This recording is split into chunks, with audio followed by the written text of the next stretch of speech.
నిందితులు విదేశాల్లో కేసులు పెండింగ్లో, ముందుకు సాగని ఫోన్ ట్యాపింగ్, గొర్రెల స్కామ్ కేసులు, లుకౌట్ నోటీసులు జారీ చేసిన పోలీసులు, పెండింగ్లో రెడ్ కార్డ్ నోటీసులు, నిందితులు ఇండియాకు వస్తేనే విచారణ కొనసాగే ఛాన్స్ అంటూ చూస్తాను. సో విషయం ఏంటి అంటే ఆల్రెడీ ప్రభాకర్ రావుని కేటీఆర్ పోయి కలిసి వచ్చేసిండు. ఇక నువ్వేం రాకరా పోయి ఈ కేసును మెత్తగా ఏదో విధంగా క్లోజ్ చేస్తావు, నువ్వు ఇప్పట్లో రాకు అని చెప్పేసి చెప్పడం జరిగింది. సో దీనిలో ఎవరెవరైతే ఉన్నారో వాళ్ళందరూ కూడా పెద్ద ఎత్తున జల్సాలు చేస్తూ ఎంజాయ్ చేస్తూ ఉన్నటువంటి విషయాన్ని మనందరం కూడా గుర్తుపెట్టుకోవాలి. ఒకసారి దాని గురించి కూడా క్లియర్గా చదివేటువంటి ప్రయత్నించిన మిత్రులారా, 2 కేసుల్లో లుకౌట్ నోటీసులు జారీ చేసి చేతులుకున్నారు.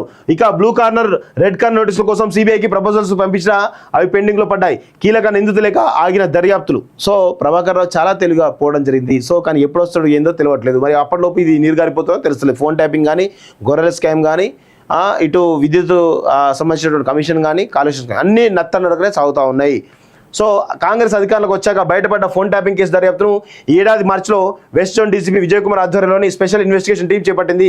ఎస్ఐబి లాగర్ రూమ్ ధ్వంసం కేసులో మొదట డీఎస్పీ ప్రణీత్ రావును స్ట్రీట్ అరెస్ట్ చేసి విచారించగా నాటి ఇంటెలిజెన్స్ చీఫ్ ప్రభాకర్ రావు సహా మాజీ అడిషనల్ డీఎస్పీలు Bhujangarao, Tirupatanna, city task force మాజీ డీజీపీ రాధాకిషన్ రావు పాత్ర బయటపడింది. వీరంతా అప్పటి ప్రభుత్వ పెద్దల ఆదేశాల మేరకు ప్రభాకర్ రావు ఆధ్వర్యంలో ఫోన్ ట్యాపింగ్ చేసినట్టు తేలింది.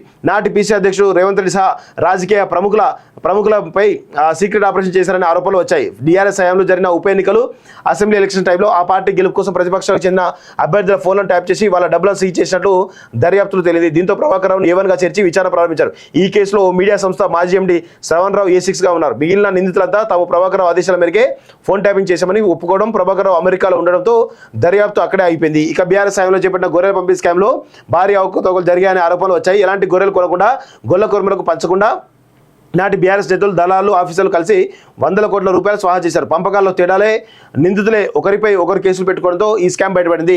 గొర్రెల కొనుగోలు కోసం కొండాపూర్లోని లోలోన ది లైవ్ కంపెనీకి అప్పటి ప్రభుత్వం కాంట్రాక్ట్ ఇవ్వగా ఆ సంస్థకు చెందిన సయ్యద్ మొయిత్తో పాటు పశుసంవర్ధక శాఖ అసిస్టెంట్ డైరెక్టర్ రవికుమార్, కేశవ్ సాయి కలిసి అక్రమాలకు పాల్పడడం తెలుస్తూ ఉంది.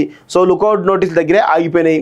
So blue corner, red corner నోటీసుల కోసం ప్రపోజల్ పెట్టిండు. సో అందుకే ఈ కేసు అనేది ముందుకు పోతలేదు అని చాలా స్పష్టంగా తెలుస్తూ ఉంది. సో మొత్తానికైతే చాలా పెద్ద ఎత్తున ఈ కేసు పురోగతి సాధిస్తలేదు అనేది మనందరికీ ఉన్నటువంటి సమాచారం. అన్ని కేసులు కూడా అదేవిధంగా పెండింగ్లో ఉన్నాయి.